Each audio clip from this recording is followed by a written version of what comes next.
자, 미나상 곤방와 케이짱 데스. 여러분 안녕하세요. 저는 케이짱입니다. 2021년도의 첫 공포 컨텐츠입니다. 사실은 제가 한국에 있는 동안 공포 컨텐츠를 한 번 진행하고 몇 번 공포 컨텐츠를 진행하지 못하였죠. 그래서 어떤 컨텐츠를 가지고 올까, 어떤 사건을 가지고 올까 하다가 굉장히 고민을 사실 많이 했습니다. 오늘 여러분들께 들려드릴 사건은요, 바로 정인이 라는 아이의 관련된 사건입니다. 이 사건을 내가 과연 가지고 올 수 있을까? 가지고 와도 될까? 내가 이거를 감정이입을 최대한 자제하고 객관적으로 이 사건을 전달할 수 있을까? 라는 생각이 들었습니다. 굉장히 고민을 많이 했어요. 그럼에도 불구하고 사실 이 사건을 준비하면서 너무 분노하고 괴롭고 화가 굉장히 많이 났던 사건입니다. 굉장히 충격적인 사건이어서 많은 분들께서 이 사건을 함께 더 많이 아시고 절대 잊지 말아야 할 사건이라고 생각이 들어서 의미 있는 그런 사건으로 생각이 되어 오늘 콘텐츠를 준비했습니다. 지금 굉장히 한국에서도 많이 알려진 사건이고 알려지고 있는 사건인데요. 여러 가지 영상들을 봤습니다. 제가 본 것만 한 50개 정도의 이 사건에 관련된 영상을 보았고, 그래서 제가 여러분들께 보여드릴 영상들은 한국에서 지금 방송이 되었던 영상들이 많이 있어요. 그래서 좀 다른 방송에서 봤던 영상이 또 나올 수도 있지만, 그래도 최대한 여러분들께 더욱 자세하고 디테일하게 알려드리고 싶은 마음에 영상들과 사진들을 많이 준비를 했습니다. 그래서 굉장히 길어질 것 같아요. 그렇지만 여러분들께서 이 영상만큼은 제발 어, 끝까지 다 봐주셨으면 좋겠습니다. 사실 학대에 관련된, 특히 아동학대에 관련된 사건은 제가 잘 가지고 오려고 하지 않아요. 모든 사건들이 그렇지만 아동학대에 관련된 사건은 저의 좀 심신적으로도 너무 좀 괴롭고 힘들고 또 이것을 제 입으로 여러분들께 전달해 드려야 하고 제가 준비한 영상이나 사진들을 또 제가 따로 또 편집하고 하면서 거의 몇 번이나 반복되는 그 영상을 체크해야 되고 사진을 확인해야 되는 그 과정들이 사실 저에게도 쉽지 않은 작업이라서 굉장히 힘들었지만 그만큼 여러분들께서 정말 더 많이 알아주시고 절대 잊지 않으셨으면 좋겠습니다. 자, 그러면 지금부터 정인이에 관련된 이야기를 시작하도록 하겠습니다.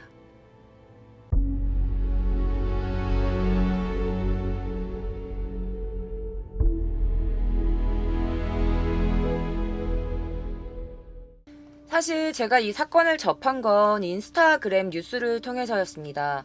그리고 나서 제가 거기에 나와 있는 그것이 알고 싶다라는 그 프로그램을 시청을 했습니다. 그 시청을 하고 나서 너무 경악을 금치 못할 만큼의 사건이었어요.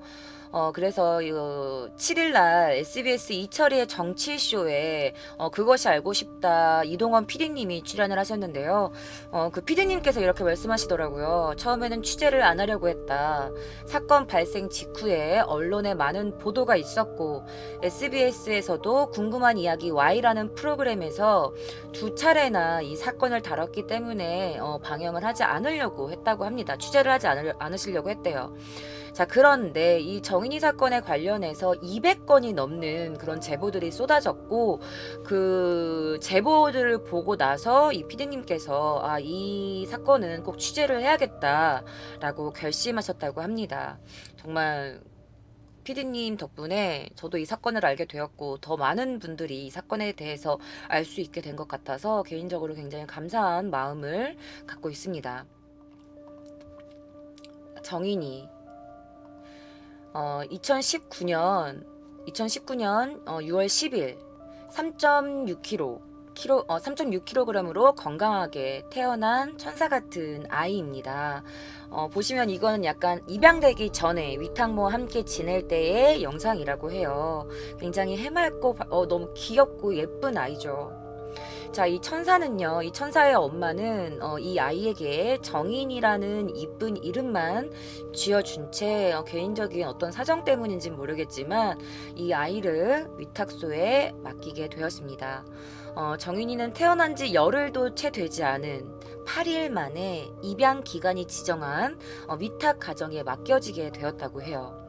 자, 그러다가 태어난 지 2달이 된 2019년 7월 달에 드디어 정인이를 입양하려는 양부모가 나타납니다. 자, 생후 2개월 때부터 정인이를 매달 이렇게 만나러 왔었다고 합니다.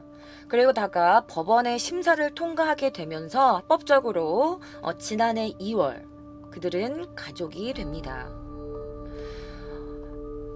사실은 위탁모는요, 그녀의 인상이 너무 좋아 보였다. 그리고 그녀에게는 딸이 있었다고요. 친딸이 있었는데 사실 위탁모 입장에서는 한 번도 아이를 키워보지 않은 분들보다는 그래도 자녀가 있고 자녀를 좀 키워본 사람이 좀 더 낫겠다 싶으셨다고 해요. 그리고 직업도 통역사라고 하고 스펙 좋은 직업이라고 하고 거기다가 양부가 될 사람의 인상도 좋아 보였다라는 표현을 하셨습니다.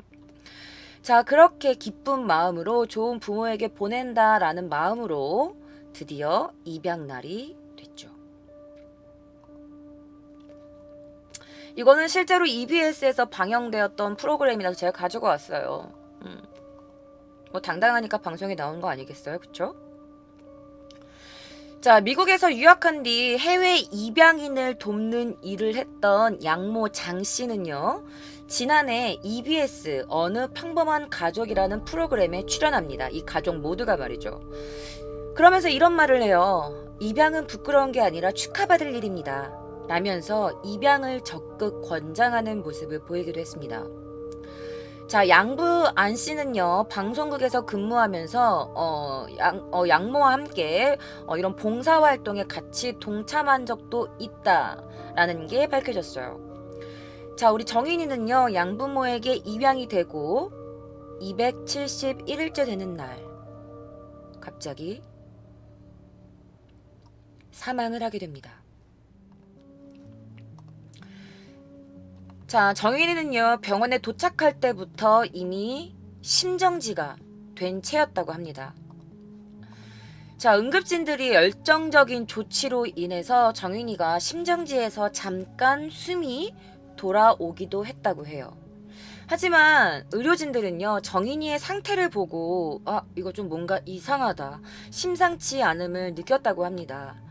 왜냐면 지금 보이시는 이 하얀 표면이 전부 다 피라고 해요. 피. 그러니까 안에 내장이 터져서 이미 정인이의 뱃속은 굉장히 출혈이 심한 상태였다고 합니다. 그리고 터진 장에서 피와 함께 염증이 생긴 상태였다고 해요. 자, 그러면 당시에 정인이의 상태가 어땠는지 의사분의 소견을 듣겠습니다. 자, 이 영상은 그것이 알고 싶다에서 나온 의사분을 인터뷰한 영상입니다. 함께 보실게요. 심정지에서 회복한 다음 CT를 찍었거든요. CT를. 이게 배고 이 안에 들어있는 게 전부 피예요. 원래는 이 피가 들어있으면 안 돼요. 한 방울도. 이게 그냥 전부 다 피입니다. 터진 장에서 피도 나고 염증도 생겨요. 그래서 배 자체가 썩어가는 거죠. 그래서 결국은 결정적인 사인은 이 장기가 찢어진 겁니다. 근데 이걸 또 방치됐어요. 바로 오면 또 살았거든요. 컴퓨터? 그게 다 피예요. 지금 여기 화살표에 찍은 부위들이 전부 다 골절이거든요. 중간중간에 이렇게 새로운 뼈가 자란다든지 붙은 자국이 있어요. 나아가는 상처, 막 생긴 상처, 옛날에 있었던 상처. 그래서 이거는 한 2주에서 한 달쯤 된 거고, 이거는 좀 더 2달에서 3달쯤 된 골절이에요. 정상적인 양육을 받는 아이에게는 절대로 저런 골절선이 일어날 수가 없어요. 특히 부모가 모르고 이런 상태에서는 일어날 수가 없거든요. 이 정도 사진이면은 교과서에 실릴 정도의 아동학대 소년이에요. 정인이의 결정적인 사인은요, 바로 장기가 찢어진 것이에요. 이때 좋지만 잘했어도 살 수 있었을 텐데 그들은 정인이를 그냥 방치한 것입니다.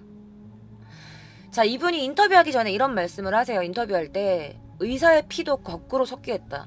내가 이 CT를 보는데 피가 거꾸로 솟는 느낌이었다라는 말씀도 하셨어요. 자, 이 의사분의 피도 거꾸로 솟게 했다는 16개월밖에 안 된 정인이의 상태는 이뿐만이 아니었습니다. 바로 이 상태인데요. 이 반짝거리는 이 부분이 따로따로 반짝거리는 걸 보실 수 있을 텐데요. 자, 바로 정인이의 뼈들이 거의 골절 상태였다는 겁니다. 자, 뼈가 깨졌다가 다시 붙은 상처, 그리고 또 다른 상처는 붙었다가 나아가고 있는 상처, 예전에 난 상처. 의사분이 이렇게 표현하셨죠. 교과서에 실릴 정도의 아동학대라는 말. 다른 것이 아니라 정인이의 몸 상태만 대충 봐도 꽤나 오래전부터 폭행과 학대를 받았다는 것을 알 수 있었을 텐데요. 태어난 지 단 16개월밖에 안 된 이 아이의 몸 상태. 자, 경찰은 마지막까지 아이와 함께 있었고 계속해서 정인이의 곁에 있었던, 정인이를 입양했었던 이 장모 씨를 양모였던 장모 씨를 구속 입건합니다. 죄명은 아동학대 치사였어요. 여러분, 제가 예전에도 말씀드렸던 거 있죠? 치사와 살인죄의 차이점. 치사는 뭐냐? 바로 우발적으로 일어난 사건입니다. 내가 때렸어. 그런데 난 죽일 생각은 없었는데 의도치 않은 죽음이 일어나게 되는 거예요. 이것을 바로 치사라고 하는 겁니다. 그리고 살인죄는 뭐냐? 내가 널 죽일 거야. 계획적으로 죽일 의도를 가지고 상해를 가했어. 내가 이렇게 하면 얘가 죽일 걸 알았어. 이렇게 상해를 가해서 사망을 하게 된다면 이것은 살인죄입니다. 당연히 치사와 살인죄의 형량은 달라요. 자, 아동학대 치사 같은 경우에는 기본 4년에서 7년 정도의 양형 기준이 있다고 해요. 자, 살인은 기본적으로 10년에서 16년, 가중되면 15년 이상 무기징역까지 갈 수 있다고 합니다. 자, 아동학대 범죄 처벌 등에 관한 특례법 위반인 아동학대 치사 또한 사실은 최대 15년까지 형량을 받을 수도 있지만 그렇게 극히 15년까지 가기는 드물다고 해요. 치사로 갈 경우에는요, 살인죄가 아니기 때문에 15년까지 간다고 하더라도 결론적으로 뭔지 알아? 치사면 그래, 넌 살인죄가 아니야. 넌 아이의 죽음에 네가 고의는 없었어 라는 의미가 되는 겁니다. 자, 그럼 여러분들이 이때쯤 맨날 왜 자꾸 양모 얘기만 나와요? 라고 해서 궁금하실 텐데요. 자, 그럼 아빠는 뭘 했나? 이 양부라는 사람은. 자, 이 양부에게 내려진 처벌은요, 방임했다는 죄목으로 아동학대 방임죄가 떨어졌어요.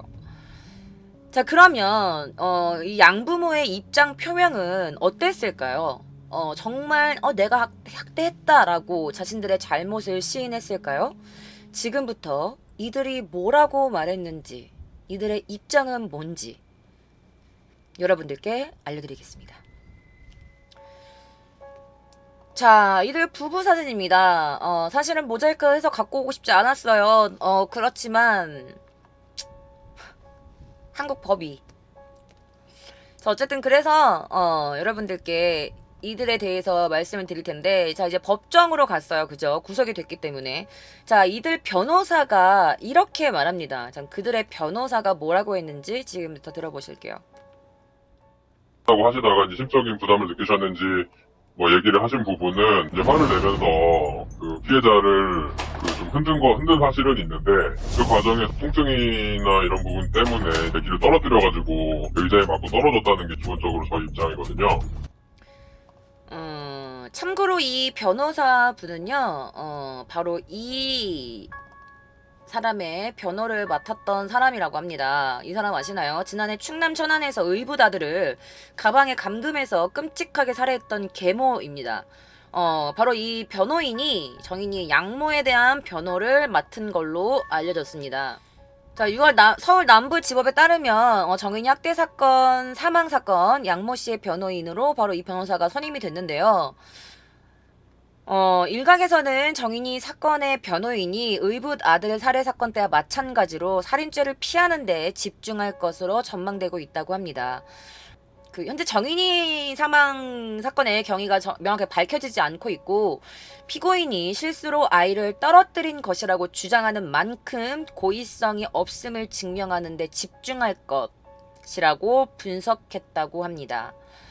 자, 의붓 아들 감금 살해 사건에 대한 검찰은요, 무기징역을 구형했었어요. 그런데 이 변호사가 재판부에 범죄 사실을 보면 11개월간 11차례 폭행했다. 한 달에 한 번 꼴로 폭행을 한 거기 때문에 상습 폭행이라고는 보기 좀 어렵죠. 라고 주장을 했다고 해요. 자, 평소 성 씨는 아이를 훈육할 때 옷방이나 옷장에 가둬두곤 했었다. 사건 당일 가방으로 바뀌었을 뿐이고 오랜 시간 학대로 숨지긴 했지만 살인보다는 학대 치사에 가깝다라고 살인의 고의성이 없음을 강조했던 이 변호사. 뭐 이 사람 직업이니까 어쩔 수 있겠어요. 그죠? 그냥 그렇다고 여러분들께 말씀드리는 겁니다. 자, 어쨌든 이들 부부는요, 모른다고. 우리는 그렇게 학대한 적이 없다. 그 정인이의 죽음은 사고다. 고의가 아니다. 라면서, 자신들의 학대 사실을 부인했었어요.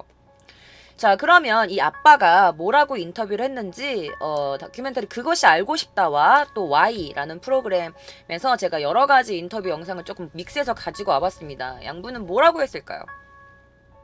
남들이 멍으로 오해하는 그런 농고반점들이 많았고 원래 저희 집에 올 때부터 볼 쪽에 아토피가 굉장히 심했었어요. 올 때부터 애기 온 전신에 몽고 반점이 있었거든요. 근데 애기 피부가 좀 까만 편이다 보니까 이게 모르는 사람들은 멍처럼 볼 수도 있겠다는 생각이 든 거예요. 소명이 됐기 때문에 당연히 경찰에서는 그냥 내사정결을 하셨어요. 입양에 대한 편견 때문에 이게 비롯된 거라고 저희는 어쨌든 생각을 하고, 남들은 믿을지 어쩔지 모르겠죠. 어쨌든 저희는 결혼 전부터도 입양 얘기를 계속하고 저한테 용기를 북돋아줬던 사람이고, 근데 그런 결혼을 했다는 전 정말 믿을 수 없거든요.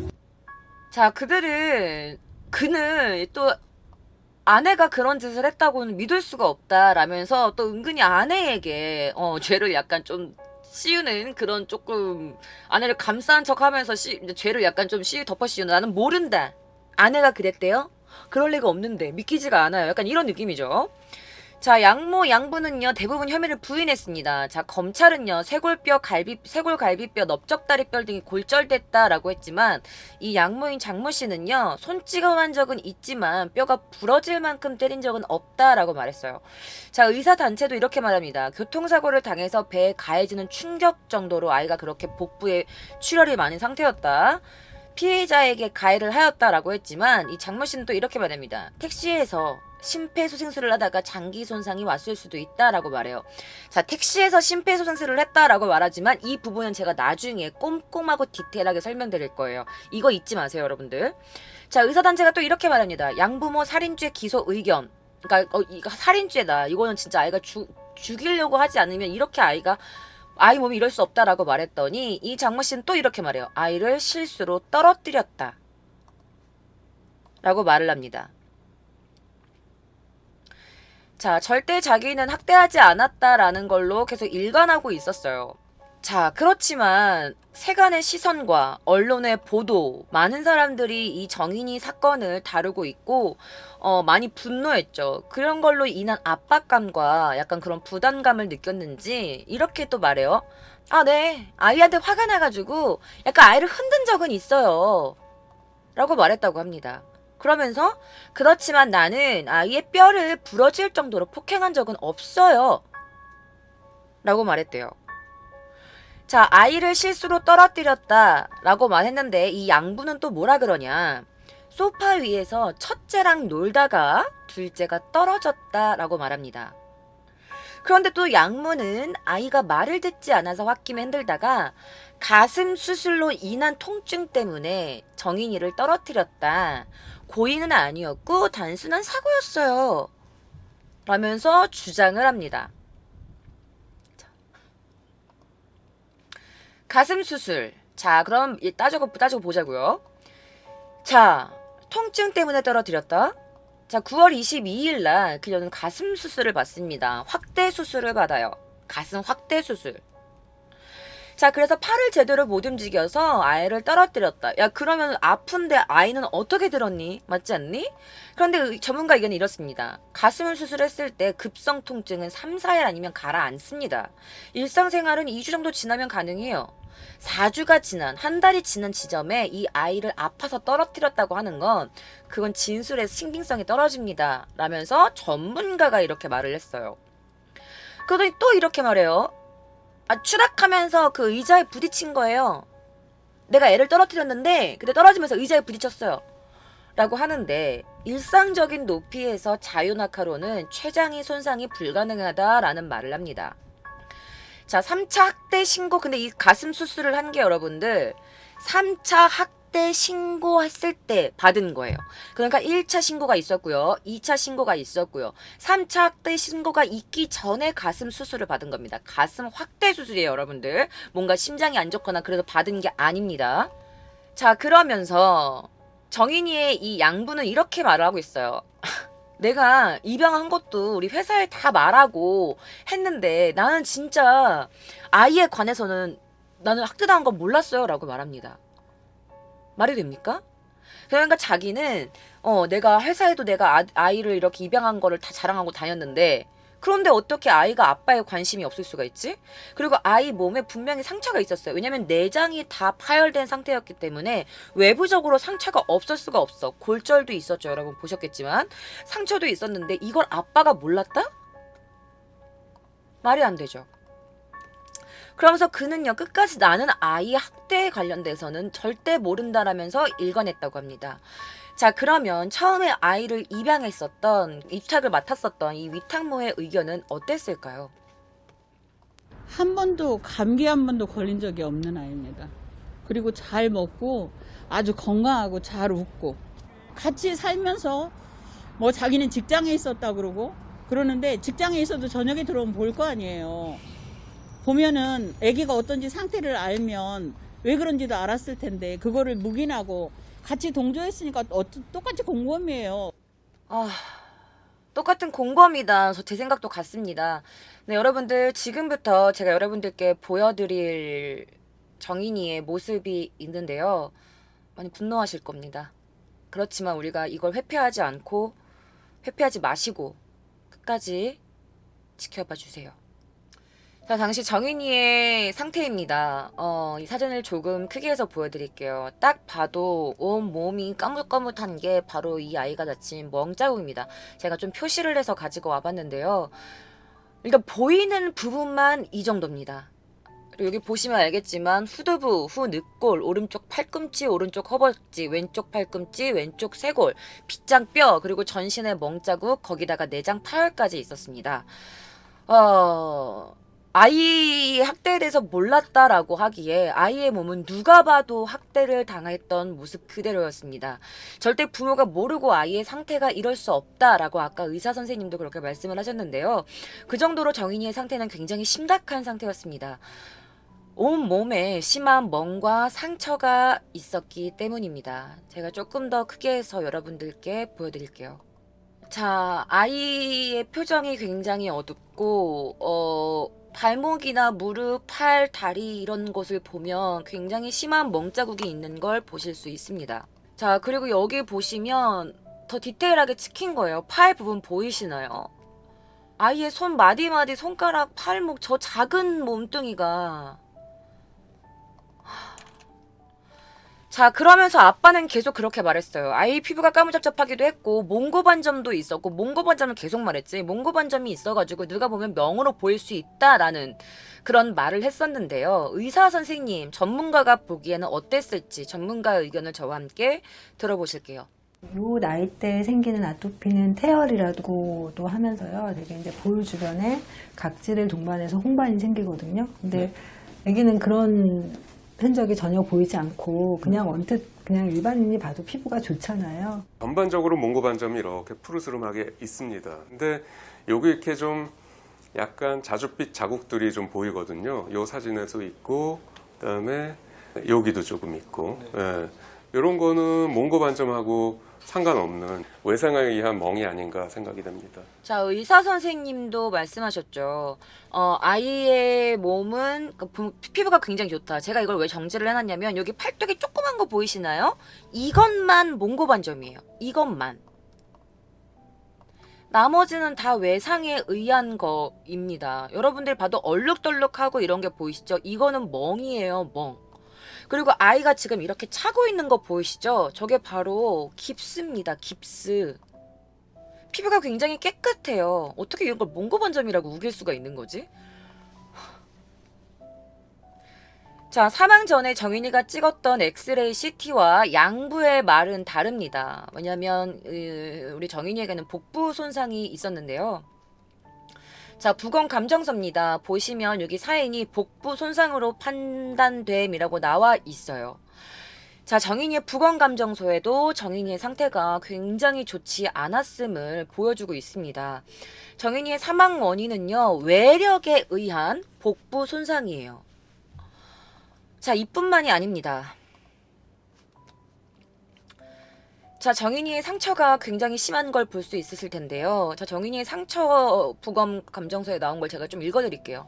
배꼽 주변 복부, 오른쪽 복부, 왼쪽 등에서 피하 출혈, 오른쪽 팔꿈치에서 피하 출혈, 오른쪽 넓적 다리 앞과 왼쪽 정강이, 그리고 이마에서 수개소의 피하 출혈, 오른쪽 눈 하방, 오른쪽 뺨, 왼쪽 턱뼈 각 부위 등에서 피하 출혈, 목, 외표 검사상 턱끝 하방과 턱 오른쪽 하방에서 피하 출혈.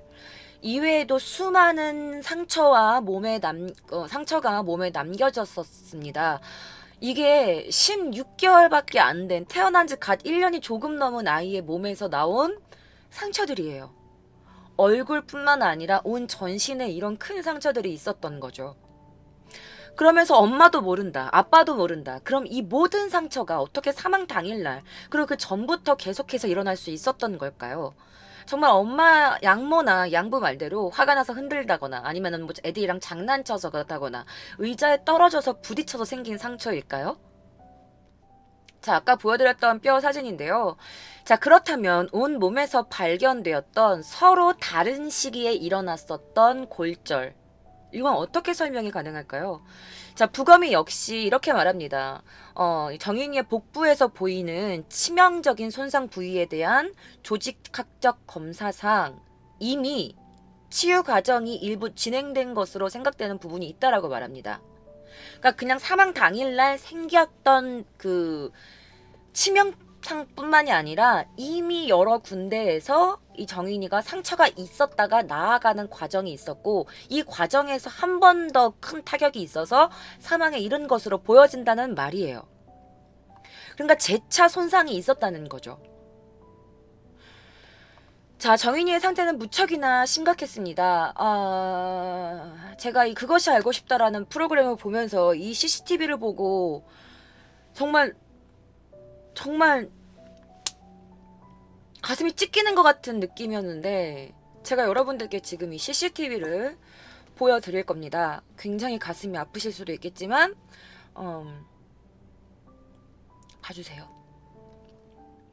자, 이거는 2020년 10월 12일, 그러니까 정인이가 사망하기 바로 하루 전날에 정인이가 다니고 있었던 CCTV 영상입니다.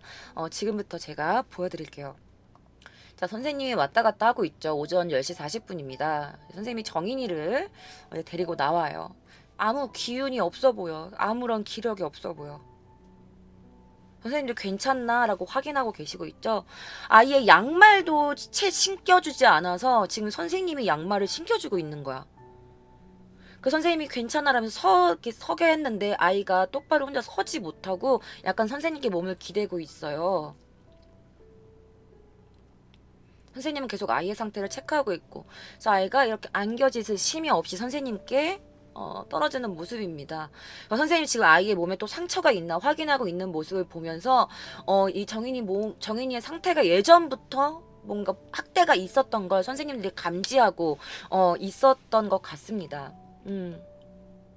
자, 당시에 선생님이 이렇게 아이의 몸을 보였을 때 아이의 몸을 이렇게 확인해 보실 때 보이시나요? 아이의 배가 굉장히 볼록한 걸 느낄 수 있습니다. 이미 이때 복부 팽만이 진행되고 있었어요. 왜? 내장의 장기가 이미 출혈이 진행되고 있었기 때문입니다. 이 당시에 선생님이 나중에 확인한 걸로는 공기가 장 안에 있는 상태가 아니라 장 바깥으로 공기가 새어나온 상태였대요. 그래서 복부 팽만이 일어났었던 것 같습니다.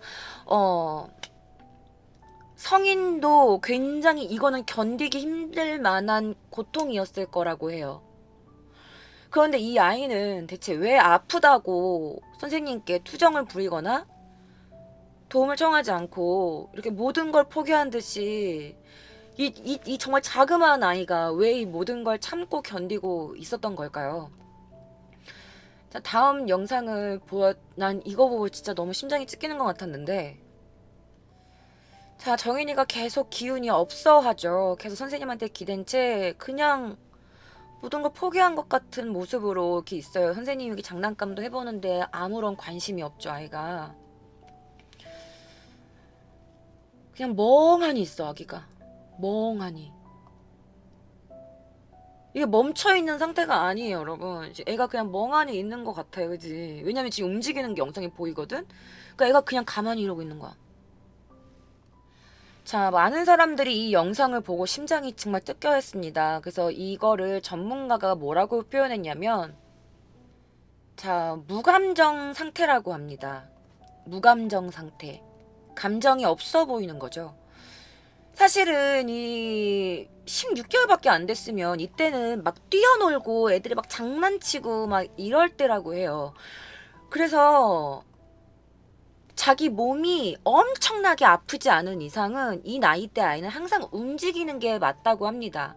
계속 움직이는 게 맞는데 정인이는 계속 선생님한테 기대 있거나 멍하니 그냥 모든 걸 포기한 듯이 앉아 있어요. 선생님이 하시는 말씀이 정서적 박탈감이 너무 심해서 무감정일 때가 있다. 무감정인 상태일 때 저런 행동을 한다라고 말씀을 하세요. 굉장히 이런 전문가들이 다양한 의견이 나왔는데 어떤 사람은 이렇게 말해요. 어떤 전문가는 이 아이가 어릴 때부터 엄마와 이게 뭐 버림을 받고 다른 데에서 이렇게 버림을 받고 다른 가정에 위탁을 받았는데 어릴 때부터 사랑받은 적이 없는 거야. 위탁모랑 살 땐 그 며칠밖에 없었던 거죠. 그러니까 사랑받는 방법도 모르고 자기가 어떤 위험한 상황에 처해 있을 때 도움을 청하는 방법도 모르는 거지. 그리고 또 어떤 사람들은 아마 도움을 청할 수 있는 그런 것도 아마 이 아이는 다 포기하고 없었을 거다 라고 말을 해. 또 내가 뭔가 도움을 청하거나 그러면 그러니까 어떤 기대감이 없는 거지. 손을 내밀 줄 아예 몰랐을 수도 있다라고 말해요. 어떻게 도움을 청하는지 그 방법을 몰랐을 수도 있다라고 표현을 하는 분도 계세요. 아니 16개월짜리가 어른도 견디기 힘들었을 그 고통을 견디면서 단 한 번도 선생님께 아프다는 표현도 하지 않고 울지도 않았어. 자, 그리고 나서 선생님이 이제 이 아이에게 정인이에게 밥을 먹여요. 애가 아무것도 못 먹고 밥을 줘도 안 먹고 그래서 밥을 먹이는데 영상 함께 보실게요. 자, 선생님이 뭘 떼어서 이렇게 먹이려고 하는데 정인이가 안 먹겠다고 고개를 돌려요. 안 먹으려고 해요.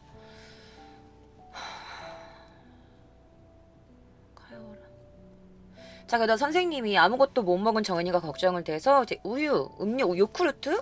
그 약간 이런 마시는 음료 줬더니 정인이가 가만히 있다가 그 음료는 먹었어요. 그런데 이 음료를 마시고 나서 정인이가 어떻게 하냐? 어깨를 이렇게 들썩거려요. 어깨를 들썩거려요. 왜 정인이가 음료를 먹고 막 이렇게 몸을 이렇게 움직였나? 근데 이 의사 선생님 말로는 탈수가 너무 심해서 뭘 마셔야 되는데 그걸 안 마시면 죽으니까 그래서 마시는데 이미 어떡해.